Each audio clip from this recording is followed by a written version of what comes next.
sa pamamagitan ng bayanihan ng mga Minaleños na isara itong nasirang bahagi ng Santa Rita Earth Dike na siyang dinaluyan ng tubig at nakasira dito sa bahagi ng Santa Rita Tail Dike na siyang nagpabaha sa mga bayan ng Santo Tomas, Minalin at Ciudad San Fernando, Pampanga. Dito sa aking kanan mga kaibigan, makikita natin na ang tubig na nagmumula sa Gugu Creek ay dumadaloy na ngayon papunta sa Dalan Pari, Santa Ursula Bridge at Labuan River.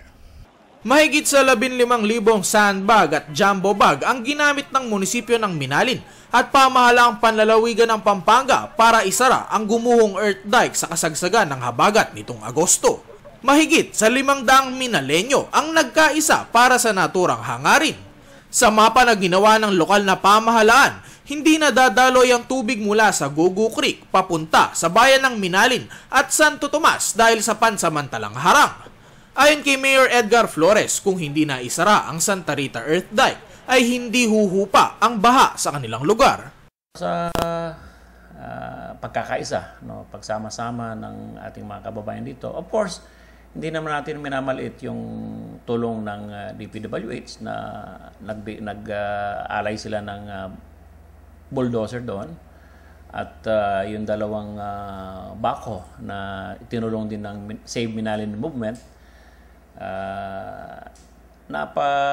Nagawa natin ng paraan na maasara yung nasirang earth dike. Tila nalilitan naman si Flores sa inilaang pondo ng DPWH Region 3 para sa pagsasaayos at pagtataas ng nasirang tail dike na nagkakahalaga ng 139 million pesos.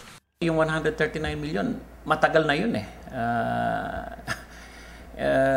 Kami nga ay naiinip na dahil ang perang yun ay matagal ng nakalaan at ngayon pa lang maibibid. So kami ay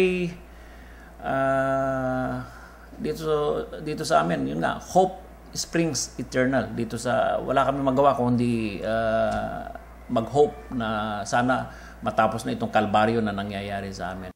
Sa ngayon, lalagyan pa ng sandbag ang bahagi ng earth dike na tinambakan ng buhangin para hindi gumuho. Ako po si Joshua Lansangan, alerto, alisto sa pagbabalita.